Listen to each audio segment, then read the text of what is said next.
অনেক জায়গায় হাত দিতে হয়, অনেক জায়গায় হাত নাইলে তো করা যাবে না। আমি যদি পুরানো আইন কানুন বিধিবিধানে আটকে থাকি, আমি অনেক কাজ এগিয়ে নিতে পারবো না। সুতরাং এই রিফর্মস কমিশন যখন তাদের রিপোর্টগুলো দেবে এবং রিফর্মস যে প্রপোজালগুলো যেগুলো গৃহীত হবে সেগুলো অ্যাকোমোডেট করার জন্য বিভিন্ন জায়গায় হাত দিতে হবে, আইন কানুনে হাত দিতে হবে, কনস্টিটিউশনে হাত দিতে হবে।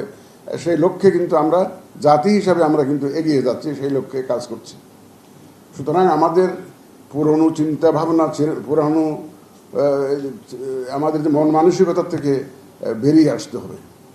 দেখেন, সব সংস্কারের বড় সংস্কার হলো নিজেকে, নিজের আত্মাকে সংস্কার করা, নিজের মনকে সংস্কার করা। আমাদের মন মগজ যদি সংস্কার না হয়, এই সংস্কার আসলে আখেরে কিন্তু আমাদের জন্য ভালো কিছু বই আনবে না। সুতরাং এই লক্ষ্যে আমাদের লক্ষ্য হচ্ছে, আমাদের কমিটমেন্ট হচ্ছে, জাতির প্রতি প্রতিশ্রুতি হচ্ছে একটা